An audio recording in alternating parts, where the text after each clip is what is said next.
হাদিসের মধ্যে আল্লাহর হাবিব সরকারে কায়নাত সাল্লাল্লাহু আলাইহি ওয়াসাল্লাম বলেন, আত-তাইবু মিনাজ যামবি কামান লা যামবা লা।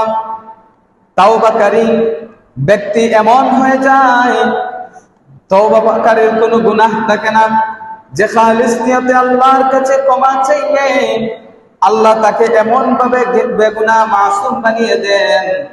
একজন মায়ের উদর থেকে সন্তান ভূমিষ্ঠ হওয়ার পর যেভাবে তার কোনো গুনাহ থাকে না, বান্দা বান্দি আল্লাহর কাছে ক্ষমা চাওয়ার পর আল্লাহ তাকে এভাবে বেগুনাহ মাসুম বানিয়ে দেন। সুবহানাল্লাহ।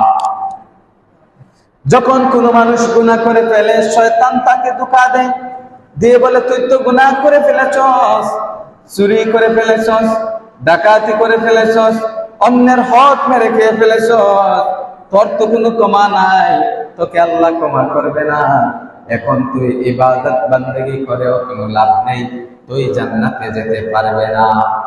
এরকম ধোঁকা দেয়।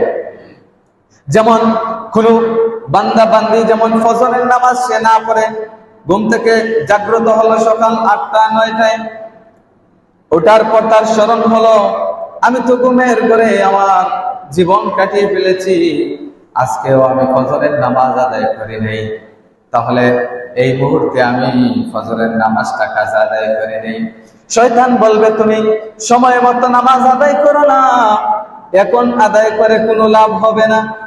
জোহরের যখন হবে, মুয়াজ্জিন সাহেব যখন মসজিদে আযান দিবে, তখন আল্লাহর কথা আবার স্মরণ হয়ে যাবে।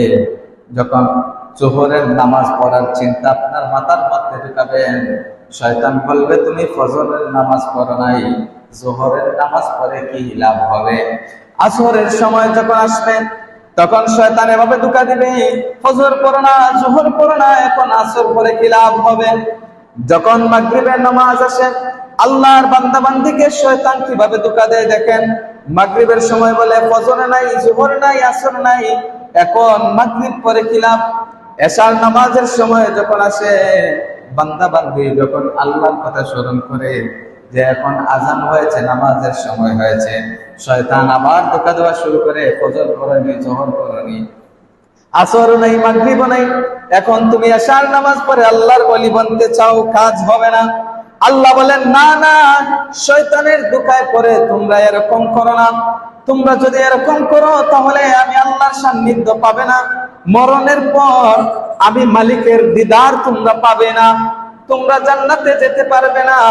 আমার কামিল বান্দা বান্দি, প্রকৃত মুমিন বান্দা বান্দি তারাই আজান হওয়ার সাথে সাথে পিছনে যা করেছে সব বাদ দিয়ে চলমান যেই ওয়াক্ত তার স্মরণ হবে, সাথে সাথে মসজিদে প্রবেশ করে যে আল্লাহ আমি ঘুমের ঘরে ফজরের নামাজ কাটিয়ে ফেলেছি, এখন জোহরের ওয়াক্ত হয়েছে, আল্লাহ আমি জোহরের নামাজ আদায় করতেছি, মালিক তোমার কাছে তওবা করি, আমার পেছনের জিন্দেগির গুনাহকে মাফ করে দাও, আর বাকি জিন্দেগি যেন আল্লাহ সুস্থ হালতে আল্লাহ 5 ওয়াক্ত নামাজ আমি আদায় করতে পারি সেই তৌফিক দাও।